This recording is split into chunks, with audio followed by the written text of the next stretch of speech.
Good morning, good afternoon, good evening students. स्वागत है एक बार फिर से आप सबका हमारे यूट्यूब चैनल में।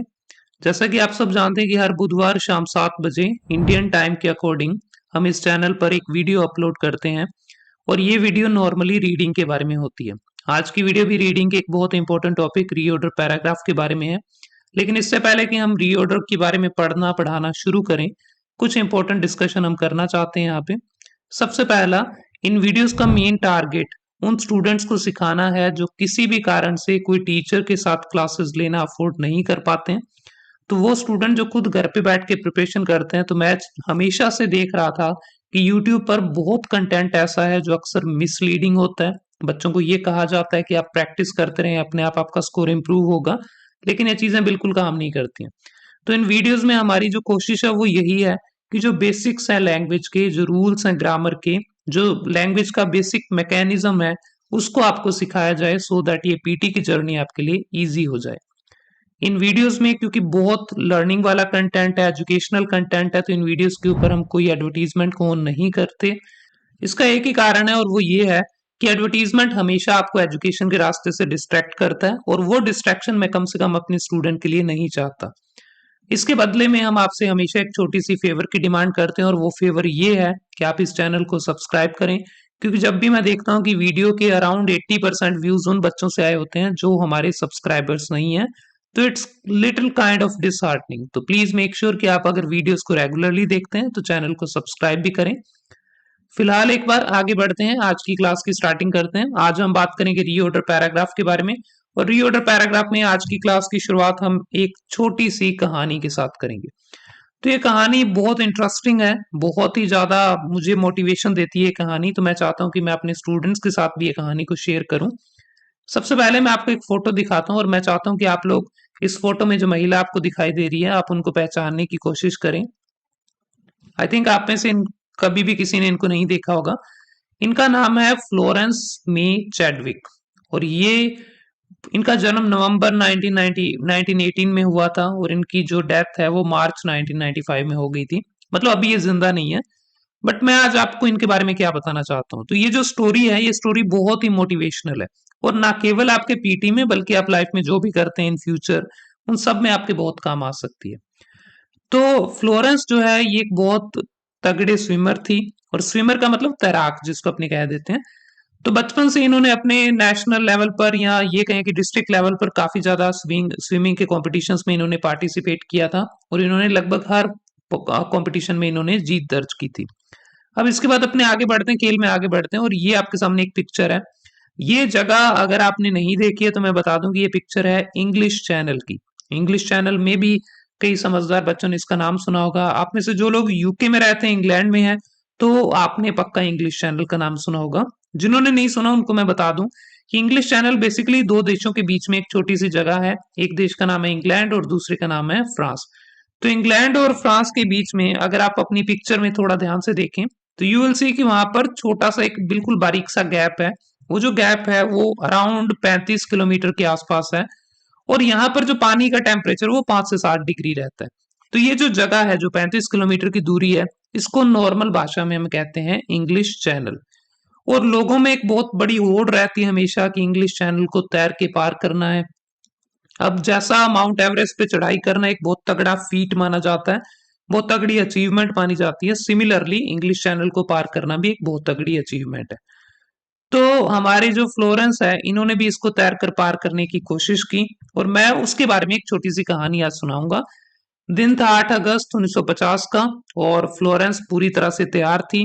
इससे पहले कि हम आगे बढ़े, मैं आपको थोड़ा सा इसका बैकड्रॉप बता दूं कि इंग्लिश चैनल को पार करने के लिए आप ऐसा नहीं है कि आप सुबह उठे और कपड़े पहन के आपने तैरना स्टार्ट किया, क्योंकि यहाँ पे काफी रिस्क है। आपको हाइपोथर्मिया हो सकता है, पानी का टेम्परेचर कम होता है। इसके अलावा यहाँ पे क्योंकि ये ओशन है तो आपके इधर उधर गुम जाने का भी खतरा रहता है। तो आप इस पिक्चर में भी देख सकते हैं कि हमेशा आपके साथ एक टीम होती है और जो स्विमर है उसके गले में एक विसल होती है।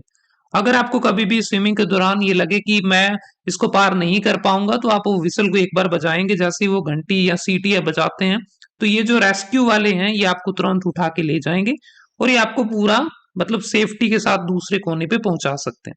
वापस इस पिक्चर पे आते हैं सो दैट आप थोड़ा सा अच्छे से समझ पाए जो मैं आगे बताने वाला हूँ आपको पिक्चर में।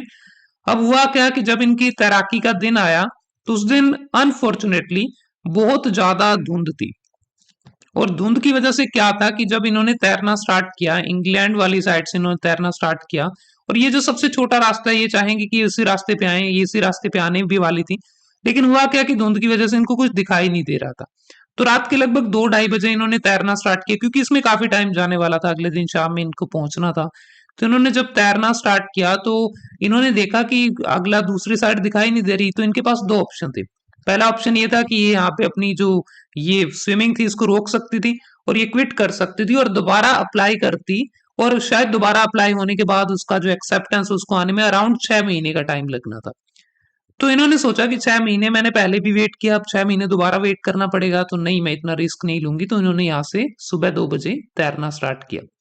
अब हुआ क्या कि अनफॉर्चुनेटली क्योंकि धुंध थी, इनको साफ दिखाई नहीं दे रहा था, तो इन्होंने ये थोड़ा सा अपना रास्ता भटक गए। और यू कैन सी कि जब आप इस पूरे मैप को देखेंगे, यू विल सी कि अगर आप रास्ता हल्का सा भटकते हैं तो आप कितनी दूर जा सकते हैं अपनी डेस्टिनेशन से। अगर ये वाली दूरी 35 किलोमीटर है, तो जिस रास्ते पे मैं अभी एरो लेके जा रहा हूँ, ये रास्ता डेफिनेटली काफी ज्यादा लंबा होने वाला था। और आप सोचें कि कोई अगर यहाँ पे पहुंचेगा तो उसको अराउंड 20 किलोमीटर एक्स्ट्रा शायद तैरना पड़ सकता था।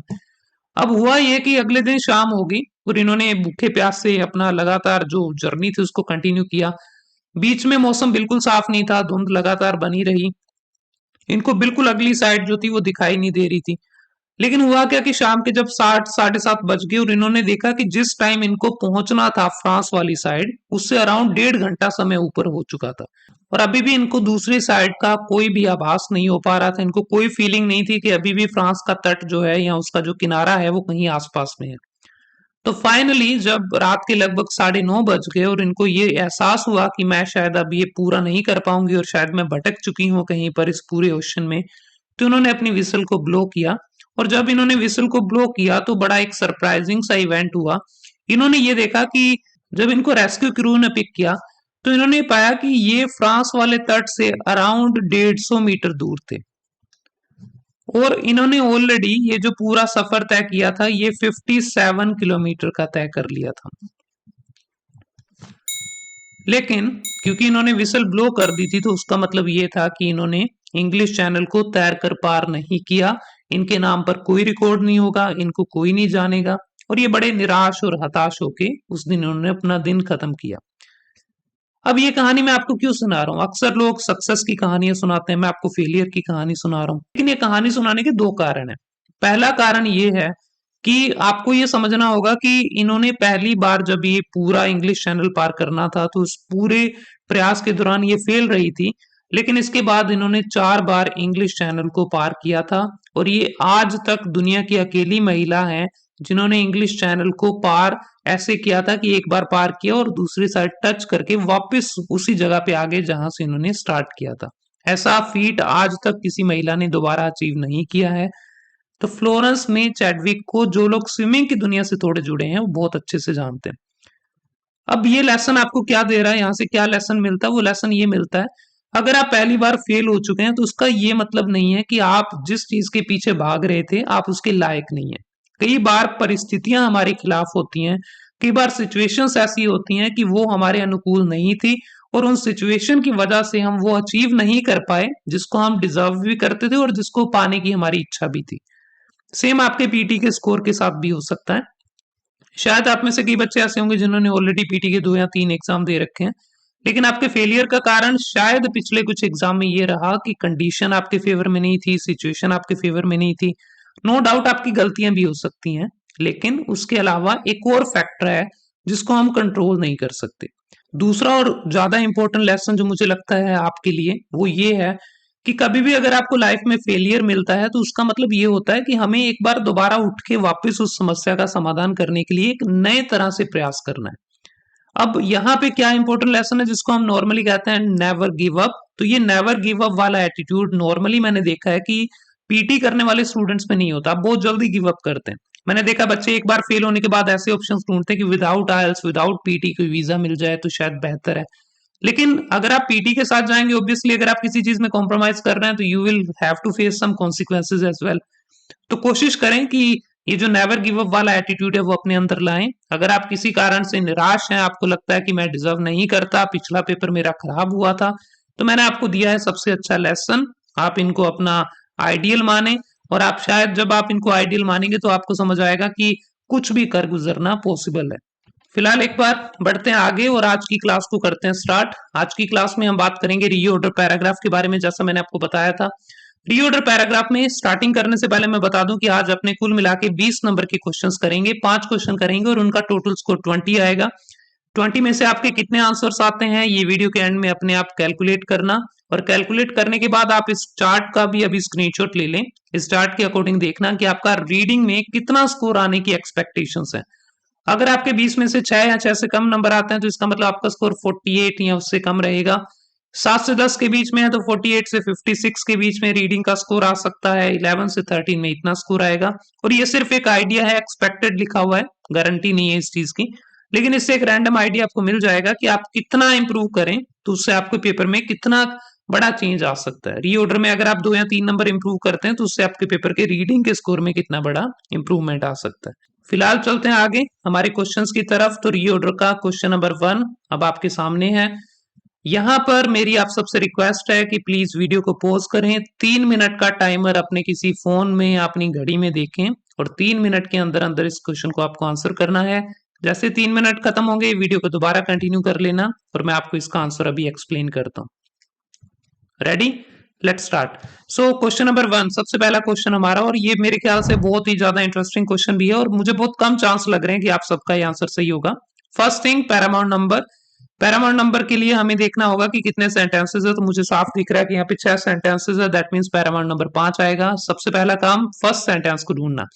दिस प्रॉब्लम, ये फर्स्ट सेंटेंस हो नहीं सकता। Early watches could easily reflect what time, ये हो सकता है लेकिन वॉचेस के बारे में बात हो रही है तो देखते हैं वॉचेस का इंट्रोडक्शन कहीं पे दे रखा हो। तो वो दे रखा है फोर्थ सेंटेंस में, humans have always shown interest in objects that can track time and watches have always been a part of human attire। तो देखो ट्रैक टाइम वाले ऑब्जेक्ट हैं और उसके बाद बताया कि उनमें से एक है वॉचेस, ये हमारे अटायर का एक पार्ट रहा है। दिस वाला नहीं आ सकता। A British jewellery maker Robert Wilson made first of these, ये दीज की वजह से ये सेंटेंस, अदरवाइज इसमें फर्स्ट लिखा था और ये पहला सेंटेंस बनने के बिल्कुल लायक था, लेकिन इसमें दीज एक बैकलॉग है इसलिए पहला सेंटेंस नहीं बन सकता। तो पहला सेंटेंस अभी भी थर्ड लग रहा है और इसमें ही लिखा है, ये भी नहीं आ सकता। तो थर्ड हमारा पहला सेंटेंस है। अब कंटिन्यू करते हैं। बाय द वे, अगर आपको रीऑर्डर करना नहीं आता तो ऊपर वीडियो आई बटन में मैंने दे दी है, वीडियो का लिंक जरूर देख लें। वहां पे जाके वीडियो रीऑर्डर कैसे करते हैं वो हमने अच्छे से सिखा रखा है, आपको समझ आएगा तो डेफिनेटली आपकी वहां पे काफी हेल्प होगी। कंटिन्यू करते हैं तीसरे के बाद। पहले तीसरा सेंटेंस पढ़ते हैं, सॉरी फोर्थ, ये मैं क्या कर रहा हूँ, फोर्थ वाला पहला सेंटेंस है तो पहले फोर्थ को पढ़ते हैं। Humans have always shown interest in objects that can track time and watches have always been a part of human attire। Attire का मतलब पहनावा, तो कपड़े। सो ह्यूमन को हमेशा से इंटरेस्ट रहा था इस चीज में, लेकिन वॉचेस जो है इसी वजह से हमारे अटायर के एक इंपॉर्टेंट पार्ट हमेशा से रही हैं। अब देखो दिस प्रॉब्लम वाला आ नहीं सकता क्योंकि प्रॉब्लम कहीं भी मेंशन नहीं हुई। दिस वाज मेड पॉसिबल, क्या पॉसिबल हुआ था, ही तो पर्सन के लिए आएगा। और मुझे एक चीज और समझ आ रही है, देखो एक बंदे का नाम यहाँ पे रॉबर्ट विल्सन लिखा हुआ है और आई थिंक रॉबर्ट विल्सन के लिए ही आएगा। तो मुझे एक दिमाग में और बैक ऑफ माई हेड ये चल रहा है कि 2 के बाद पहला सेंटेंस आएगा, सेकंड के बाद फर्स्ट सेंटेंस आएगा। फिलहाल एक बार कंटिन्यू करते हैं, चौथे के बाद कौन सा आएगा, तो वो मुझे दिख रहा है कि वो आएगा सेंटेंस नंबर 5। 5 में लिखा हुआ है कि पुराने टाइम में जो वॉचेस हैं, देखो ऑलवेज बीन ए पार्ट, पुराने, ये इतिहास की बात ही हो रही है फोर्थ में। तो फिफ्थ में भी उसी के बारे में, अर्ली वॉचेस, पुरानी जो वॉचेस थी, could easily reflect what time of the day it was but they failed to do so in the night. दिन में तो समय दिखाती थी लेकिन रात में वो घड़ियां हमें समय नहीं दिखा पाती थी। कारण ऑब्वियस है कि रात में दिखता ही नहीं था, अंधेरा, लाइट नहीं होती थी तब उस टाइम पे, तो हमें दिखता नहीं था। घड़ियां तो चलती होंगी लेकिन हमें टाइम नहीं दिखता था। अब देखो ये एक प्रॉब्लम है ना कि अंधेरे में नहीं दिखना, तो प्रॉब्लम का सोल्यूशन जो है वो 6 में दे रखा है। This problem was solved with introduction of watches that glow in the dark. तो फिफ्थ के बाद सिक्स्थ आएगा। 4, 5, 6 तीन सेंटेंसेस हमने ढूंढ लिए हैं। This problem was solved with the introduction of watches that glow in the dark. ये प्रॉब्लम का समाधान हुआ जब अपने ऐसी वॉचेस को इन्वेंट कर दिया जो कि डार्क में ग्लो करती थी। अब यहाँ पर जो कॉमन वे है, जो कॉमन बच्चे गलती करते हैं वो ये करते हैं कि इसके बाद वो सेकंड और फर्स्ट को रख देते हैं। सेकंड में लिखा हुआ है ब्रिटिश ज्वेलर मेकर, ये जो है इन्होंने made the first of these watches, उन्होंने इस तरह की पहली घड़ियों को 1970 में बनाया था जो अंधेरे में चमकती थी, ग्लो इन द डार्क वाली वॉचेस को उन्होंने पहली बार बनाया था। इसमें कोई दिक्कत नहीं है, मैंने भी जब पहली बार ये क्वेश्चन अटेम्प्ट किया था मैंने सेम मिस्टेक की थी, मैंने 2-1 यहाँ पे रखा था, और ऑब्वियसली अगर 2-1 यहाँ पे तो 3 हमारा लास्ट सेंटेंस होगा। लेकिन अगर आप पढ़े 1 के बाद 3 का कोई कॉम्बिनेशन जचता नहीं है। अगर आप पढ़े 1 में लिखा हुआ है he designed it in such a way that it considered 3 main characteristics of a noble watch। उन्होंने इस घड़ियों को इस तरह से डिजाइन किया कि इसमें जो नोबल वॉच, एक आइडियल वॉच के 3 मेन कैरेक्टरिस्टिक हैं, 3 मेन गुण हैं, वो तीनों के तीनों गुण इनमें थे। This was made possible by using zinc sulphide that emit light. Light की बात दोबारा हो रही है, तो ये तो आप ऐसा नहीं हो रहा कि बिल्कुल अपने एक बार इंडिया से निकल के यूके जा रहे हैं और फिर वापस इंडिया आ रहे हैं, कि मतलब यहाँ पे लाइट की बात तो यहाँ पे खत्म हो गई थी, उसके बाद अपने बात कर रहे थे कैरेक्टरिस्टिक के बारे में और फिर दोबारा लाइट। तो इसलिए करेक्ट आंसर जो है वो ये वाला नहीं है। करेक्ट आंसर में 6 के बाद पहले 3 रखना पड़ेगा। 6 में ग्लो की बात हुई, 3 में भी ग्लो की बात हो रही है। ग्लो कैसे हो रहा है देखो, जिंक सल्फाइड है जो एमिट करता है लाइट इन द डार्क। अपने अक्सर बचपन में घड़ियां देखी होंगी जो रात में अंधेरे में हरे रंग की चमकती है ना, रेडियम या कुछ ऐसा कहते हैं, तो घड़ियों में जिंक सल्फाइड वहां पे होता है। अब 3 के बाद अपने 1 और 2 और 1, तो ये पेयर बनेगा। सो करेक्ट आंसर इसमें है 4 5 6 3 2 1। This is correct answer. I hope आपको समझ आया होगा 3 क्यों लास्ट में नहीं आया। यहाँ से एक लेसन जो बहुत इंपॉर्टेंट है वो ये है कि पीटी में आपको जो लगता है उसी को अपना सही मान लेना बहुत बड़ी गलती है। हमेशा चेक करें, अगर आपको 2-1 यहाँ पे लगा इसमें कोई दिक्कत नहीं है, लेकिन 3 लास्ट में नहीं आएगा, इसको चेक करते तो आपको समझ आता 1-3 का पेयर नहीं बनता, इसलिए 3 को बीच में रखना पड़ेगा। क्वेश्चन नंबर 2 पे चलते हैं, बातें खत्म करते हैं और question number 2।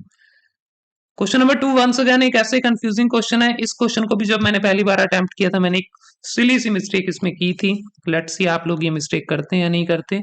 You have some time, 3 minute का टाइमर लगाएं, अपनी घड़ियों को यहाँ पे रोक दें, वीडियो को यहाँ पे रोक दें, एंड मिलते हैं आपसे उस पार जब आप क्वेश्चन को अटेम्प्ट कर चुके होंगे। रेडी, कंटिन्यू करते हैं। क्वेश्चन नंबर 2 में सबसे पहला काम पैरामाउंट नंबर, तो पैरामाउंट नंबर आया 4 क्योंकि 5 सेंटेंसेस हैं। अब हमें पहला सेंटेंस ढूंढना है।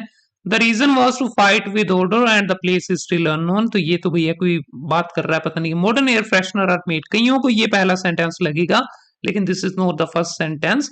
पहला सेंटेंस जो है वो हमेशा देखो, हमें कई सेंटेंस इसमें पास्ट के भी दिख रहे हैं, ओल्ड वर्जन वाले है ना, 1700 ये पास्ट है, तो मोस्ट ऑफ द टाइम पहला सेंटेंस पास्ट वाले कैटेगरी से आएगा। एक रूल आप पढ़ते हैं रीऑर्डर में, क्रोनोलॉजी का रूल, पास्ट वाले सेंटेंस हमेशा ऊपर आएंगे और उसके बाद प्रेजेंट वाले, और उसके बाद अगर फिर भी कुछ सेंटेंस फ्यूचर के आए तो वो सबसे लास्ट में आएंगे। तो ये क्रोनोलॉजी का एक रूल है, इस रूल को फॉलो करते हैं। क्वेश्चन नंबर 2 को देखते हैं। तो सबसे पहला सेंटेंस एक क्वेश्चन वाला बन सकता है, अक्सर हम क्लासेस में भी सिखाते हैं। तो सेकंड हमारा फर्स्ट सेंटेंस है, हैव यू एवर वंडर्ड, क्या आपने कभी सोचा है, why and where the use of air fresheners first started, क्या आपने कभी सोचा है कि क्यों और कहां पर एयर फ्रेशनर का पहली बार इस्तेमाल शुरू हुआ था। अब देखो ये सवाल है, तो सवाल के बिल्कुल बाद इसका जवाब आएगा व्हाई एंड वेयर, और इसका जवाब जो है वो शायद आपको मिला होगा सेंटेंस नंबर 5 में, रीजन। ये रीजन किसका जवाब हुआ, व्हाई का, एंड प्लेस, प्लेस किसका जवाब था यहाँ पे, वेयर का। तो ये सेंटेंस नंबर 5 इसका आंसर था। क्वेश्चन के बाद आंसर आता है, इसमें कोई शक नहीं होना चाहिए था। The reason was to fight with odour and the place is still unknown. Reason तो था बदबू से लड़ना, और जो जगह है वो अपने को नहीं पता। अब आगे 3 सेंटेंस है, 3, 1 और 4, इनमें बड़ा कंफ्यूजन है और मैं इन्हीं में कंफ्यूज हुआ था। अब देखो इनमें 2 सेंटेंसेस जो हैं वो बात कर रहे हैं कि एयर फ्रेशनर बनते कैसे हैं। एक में लिखा air freshener are made using chemical, आजकल मॉडर्न एयर फ्रेशनर, मतलब ये टुडे की बात कर रहा है, आजकल के 100 साल 1700 में 300 साल पहले old version of these I price ये बनते थे, बुद्धिस्ट के द्वारा बनाए जाते थे, और ये बनते थे एक्सट्रैक्ट ऑफ फ्लावर से। तो मुझे जो समझ आ रहा है सेंटेंस 4 और 1 का कनेक्शन है। 4 में लिखा हुआ है आजकल कैसे बनते हैं, 1 में लिखा हुआ है पहले कैसे बनते थे, बुद्धिस्ट के टाइम में कैसे बनते थे। लेकिन एक दिक्कत है कि 4 और 1 में पहले कौन सा आएगा, 1 4 या 4 1 क्या रखें, तो वो मुझे समझ आया। अगर आप 1 में पढ़ें तो वहां पे लिखा हुआ है हाउएवर, इसका मतलब वो बाद में आएगा। जैसे मैं कहूं कि मेरे पास एक कार है, हाउएवर ये चलती नहीं है, तो हाउएवर वाला सेंटेंस हमेशा बाद में आता है। तो इसलिए 4 1 का पेयर भी यहाँ पे नजर आ रहा है। अब समझ नहीं आ रहा कि 4 1 फिर 3 रखें या 3 के बाद 4 1 रखें। तो मैंने जो गलती की थी मैंने ये की थी कि मैंने 4 1 3 किया था, आप में से भी कईयों ने ये गलती की होगी। करेक्ट आंसर है 253 उसके बाद 41। अब ये क्यों आया करेक्ट आंसर, तो मैं इसका रीजन बताता हूं। देखो 4 में लिखा हुआ है air freshener are made using chemical, इसमें कोई दिक्कत नहीं है, बिल्कुल आप फरजान कंपाउंड लिखा, कई बच्चे इसको फरगियान पढ़ते हैं तो फरजान होता है। आगे बढ़ते हैं, 1 को पढ़ें। The old version of these high priced liquid, ये जो 3 अक्षर हैं या 2 अक्षर हैं, इन्होंने पूरा क्वेश्चन का आंसर बदल दिया। इन्होंने कहा कि हाई प्राइस के बारे में बात करनी है, और हाई प्राइस जो है ना वो इससे पहले आना चाहिए, तभी अपने दीज हाई प्राइस लिखा हुआ ना, तो अपने को ढूंढना हाई प्राइस की बात कहां पे हुई है। तो ये जो हाई प्राइस की बात है वो हुई थी सेंटेंस नंबर 3 में। वो लिखा हुआ है कि इसमें 100 से लेकर $200 की एक बोतल आपको मिलती है, तो बहुत महंगी है ना। तो अब हाई प्राइस की बात जब तक नहीं होती तब तक आप दीज हाई प्राइस लिक्विड नहीं लिख सकते। दैट इज वाई 4 और 1 के पेयर से पहले लिखना पड़ेगा 3 को। आई होप आपको समझ आया होगा। करेक्ट आंसर मैं साफ साफ लिखूं तो 2 5 3 4 1, दिस इज करेक्ट आंसर। अपना अपना स्कोर चेक कर लें। ये था क्वेश्चन नंबर 2। अभी तक अगर आपको लगता है कि आप वो 73 प्लस वाली कैटेगरी में आने वाले हैं, 17 से ऊपर आपके करेक्ट आंसर होंगे, तो कॉन्ग्रेचुलेशंस। अगर आप गलतियां कर रहे हैं तो अगले वाले क्वेश्चन में टाइम थोड़ा ज्यादा ले लेना। प्रायोरिटी ये है कि आंसर सही होना चाहिए। क्वेश्चन नंबर 3 आपके सामने, बिल्कुल छोटा क्वेश्चन है, 3 मिनट भी इसमें तो ज्यादा है, बट फिर भी 3 मिनट का टाइमर लगाएं, और 3 मिनट में अगर आप आंसर कर पाए तो बहुत अच्छी बात है। रेडी, चलिए कंटिन्यू करते हैं। क्वेश्चन नंबर 3, पहला सेंटेंस ढूंढना। अच्छा, पैरामोन नंबर इसमें 3 होगा तो हमें पहला सेंटेंस ढूंढना है। पहला सेंटेंस साफ साफ दिख रहा है कि किसी बंदे के जन्म की बात हो रही है डी में, तो डी हमारा पहला सेंटेंस है। Richard Milhous Nixon was born on January 9 1913 in Yorba Linda California, एक जगह का नाम है, तो वहां पर इनका जन्म हुआ था। आगे बढ़ते हैं, डी के बाद अगला सेंटेंस। अब देखो 3 सेंटेंस है, तीनों ही उन्हीं के बारे में, ही और ही, तो ही हो रहा है यहाँ पे। तो अब देखो पहला सेंटेंस कौन सा आएगा इन तीनों में से, तो मुझे दिख रहा है कि एक में बता रखा है कि उन्होंने लॉ की डिग्री कर ली, एक में बता रखा है कि उन्होंने विटियर कॉलेज को अटेंड किया था, कॉलेज में गए थे, एक में बता रखा है कि उनके मम्मी कौन थे, पापा कौन थे। तो मेरे ख्याल से जब भी अपने किसी के जन्म की बात करते हैं तो उसके साथ उसके मम्मी पापा का नाम बताना जरूरी है। महात्मा गांधी का जन्म इतनी इतनी तारीख को यहाँ पे हुआ था, इनके पिताजी का नाम ये था, और इनकी माताजी का नाम क्या था, माताजी का नाम, महात्मा गांधी की माताजी का नाम कमेंट बॉक्स में जी बताना। अच्छा कंटिन्यू करते हैं, डी के बाद आगे बढ़ते हैं। तो डी के बाद माता पिता का नाम आएगा, और माता पिता का नाम दे रखा है बी में। इसके बाद अब आगे बढ़ते हैं। देखो 2 सेंटेंस, एक में लिखा हुआ है कि कॉलेज अटेंड किया था, और एक में लिखा हुआ है 3 साल बाद लॉ डिग्री मिल गई थी। अब कई बच्चे गलती यहाँ पे क्या करते हैं, इसके बाद ये रख देंगे। अगर आप यहाँ पे ये रखते हैं तो इसका मतलब ये हुआ कि जन्म के, अभी तक तो जन्म की बात ही हो रही है डी और बी में, तो जन्म के 3 साल बाद लॉ की डिग्री, तो इतना तो कोई महान हस्ती थी नहीं, कोई भी नहीं हो सकता जन्म में 3 साल में लॉ की डिग्री। तो पहले कॉलेज अटेंड करेंगे, कॉलेज सी में अटेंड करवाओ, फिर उसके बाद डिग्री दिलवा देना ये में। तो करेक्ट आंसर हुआ डी बी सी ए। इजी क्वेश्चन था, ज्यादा टाइम बर्बाद करने की नीड नहीं थी इसमें। फिर भी अगर आपने इसका करेक्ट आंसर नहीं दिया, डोंट वरी, हिम्मत मत हारो, अगले क्वेश्चन में दुआ करो भगवान से कुछ बन जाए, लेकिन भगवान से दुआ करने के अलावा मीनिंग पे भी थोड़ा काम करो और थोड़ा अंडरस्टैंडिंग बनाओ इसकी। इस पूरी क्लास में मैं रूल के ऊपर बात नहीं कर रहा, क्योंकि रूल्स आप में से ज्यादातर ने पढ़े नहीं है। अगर आप ऑक्सफोर्ड के स्टूडेंट हैं, रूल आपने पढ़ रखे हैं, तो आप अलग तरह से करेंगे, आंसर सेम ही आता है।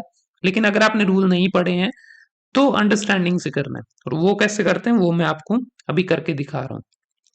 क्वेश्चन नंबर 4, थोड़े मुश्किल क्वेश्चन अब स्टार्ट होंगे। क्वेश्चन नंबर 4 और 5 थोड़े टफ क्वेश्चन हैं आपके पास। अगेन 3 मिनट कम पड़ेंगे इसमें, तो 4 मिनट का टाइमर लगा लेना, और प्लीज अच्छे से आंसर करना, 2 बार सोच लेना जो भी लगाओ, उसके बाद अपना फाइनल आंसर देना। जी रेडी, चलिए कंटिन्यू करते हैं। क्वेश्चन नंबर 4, इसमें पैरामाउंट नंबर है 4 वंस अगेन, क्योंकि 5 सेंटेंसेस हैं। जिनको पैरामाउंट नंबर नहीं पता, जितने सेंटेंसेस होंगे उसमें से एक कम करना है। तो 5 सेंटेंस है तो पैरामाउंट नंबर आएगा 4। अब चेक करते हैं पहला सेंटेंस। पहला से Kaldi reported is finding to the abbot. Abbot जिनको नहीं पता मैं बता दूं कि जैसे हर धर्म में एक प्रीस्ट होता है, हिंदुइज्म में उसको कहते हैं पंडित जी, और सिखिज्म में उसको कहते हैं पाठी जी, और मुस्लिम्स में कादरी होते हैं मेरे ख्याल से, मुझे इतना नॉलेज नहीं है उसके बारे में। इसी तरह से बौद्ध धर्म में, बौद्ध धर्म मतलब बुद्धिज्म में जो मोनेस्ट्रीज में होते हैं उनको अबट कहा जाता है। मतलब ये एग्जैक्ट डेफिनेशन नहीं है बट आपको समझाने के लिए काफी है। तो वहां पे जो अबट था उनको उन्होंने बताया मोनेस्ट्री, मोनेस्ट्री होता है जैसे गुरुद्वारा, मंदिर, तो बौद्ध धर्म में मोनेस्ट्रीज होती हैं। अगेन सही डेफिनेशन नहीं है, कोई भी इसका विरोध ना करे प्लीज, मैं उस भाषा में समझाता हूँ जिसमें आपको अच्छे से समझ आए। ठीक है, आगे चलते हैं। Who made a drink with berries and found that it kept him alert throughout the long hours of evening। तो कल्दी कौन है भाई साहब, ये पता ही नहीं है अपने को। कल्दी के बारे में जो बात है वो हमें पता चलेगी जब आप पढ़ेंगे द स्टोरी गोज दैट कल्दी। कल्दी के बारे में पहला सेंटेंस कौन सा है? कल्दी ये वाला है, द गोट हर्डर कल्दी, हर्डर, हर्ड करने वाला, बकरियां चराने वाला कल्दी। तो कल्दी का इंट्रोडक्शन जो है वो सेंटेंस ई में आया। तो जब तक ई नहीं आता तब तक ना तो ए आ सकता है ना ही तब तक आ सकता। कल्दी और कहाँ पे लिखा हुआ है चेक करूं। हाँ, द स्टोरी गोज दैट कल्दी, हाँ सी में भी लिखा तो सी भी नहीं आ सकता। द अबट, अब देखो अबट वाली बात बार बार आ रही है तो डी वाला ए के साथ कनेक्टेड लग रहा है मुझे। तो मतलब बेसिकली ई हमारे स्टार्टिंग वाले सेंटेंसेस में आएगा, लेकिन ई पहला सेंटेंस नहीं हो सकता क्योंकि ई के पहला अक्षर लिखा हुआ है देयर, और देयर हमें पता है, पढ़े लिखे बच्चों को पता होता है कि प्लेस के लिए आता है। तो हमें प्लेस का नाम ढूंढना, और प्लेस का नाम ढूंढेंगे तो वो मिलेगा किसमें, ये रहा Ethiopian plateau. Coffee grown world wide, अगर आप पूरी दुनिया की कॉफी की बात करें जो पैदा की जाती है उसका जो हेरिटेज है, मतलब उसका जो इतिहास है वो कहां से शुरू हुआ था, तो वो शुरू हुआ था एंशियंट कॉफी फॉरेस्ट में जो कि इथियोपिया में पाए जाते हैं। तो this is my first sentence. इसके बाद ये आएगा, वहां पर legend says that, legend says का मतलब जैसे अपने हिंदी में कहते हैं ऐसा कहा जाता है, इट इज ऑफन कंसीडर्ड, ऐसा माना जाता है, तो इसको इंग्लिश में कहते हैं लेजेंड सेज दैट। ठीक है, तो ज्यादा लेजेंड किसी का नाम नहीं है, कंफ्यूज मत होना। Legend says the goat herder Kaldi first discovered the potential of these beloved beans. तो कॉफी बीन्स की बात ऊपर हो ही चुकी थी तो उनके बारे में बात हो रही है कि गोट हर्दर कल्दी था जिसने पहली बार डिस्कवर किया था कि क्या ताकत है कॉफी के अंदर। कॉफी हम सब पीते हैं लेकिन इसकी ताकत हमें किसने बताई थी, कल्दी भाई साहब ने। अब कल्दी जी क्या करते थे, बकरियां चराते थे, तो उनके बारे में बात है। आगे बढ़ते हैं। The bird shared his discovery with other, नहीं ये तो नहीं आएगा। The story goes that Kaldi discovered coffee after, हाँ ये कहानी की बात ही हो रही है ना तो कहानी आगे कंटिन्यू होती है। Story goes that Kaldi discovered coffee after he noticed that after eating the berries from a certain tree his goats become so energetic that they did not want to sleep at night। तो कहानी इस तरह की, कल्दी की बकरियों ने जब एक बेरी से बेर खा लिए, मतलब बेरी के पत्ते हैं कुछ खा लिया, वट एवर बेरी है, तो उनको रात में नींद नहीं आती थी, बकरियां भागती रहती थी रात में। तो कल्दी को लगा कि यार ये क्या मामला क्या है। तो कल्दी ने जब ये बात उसको पता चली तो उसने जाके अपने गुरुद्वारे में या जो भी मोनेस्ट्री है सॉरी वहां पे अबट को बताई कि साहब ऐसे बकरियों को पता नहीं क्या दिक्कत है, वो सोती नहीं है रात में। अब अबट ने क्या किया, वो made a drink with the berry, उसने क्या किया, उसने बकरियों वाली बेरी से खुद ड्रिंक बनाई। And found that it kept him alert, और उसने पाया कि इससे उसको भी अलर्ट, वो अलर्ट रहता, नींद नहीं आती उसको भी, through the long hours of evening prayer. शाम में बहुत लंबी प्रेयर होती थी तो उसमें उसको नींद आती होगी वैसे, लेकिन जब वो बेरी वाला वो शरबत पी के जाता था, ड्रिंक पी के जाता था तो उसको नींद नहीं आती थी। अब वो भाई साहब उन्होंने क्या किया, उसकी डिस्कवरी को आगे फैलाया अधर्मों के साथ, and knowledge of the emerging berries began to spread, और इसकी वजह से जो नॉलेज था वो आगे से आगे फैलना शुरू हो गया।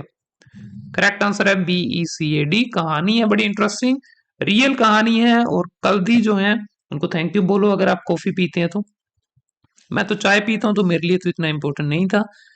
अभी तक कईयों को पता चल गया होगा कि आप पीटी में कहाँ स्टैंड कर रहे हैं, आपका कितना लेवल है। क्वेश्चन 20 है टोटल, मैंने बताया था, आखिरी एक क्वेश्चन अभी पड़ा है, लेकिन एक बार अपना टोटल वो टेबल उसके हिसाब से अपना स्कोर देखते रहना, आप कितने लायक हैं, कहाँ पे स्टैंड कर रहे हैं।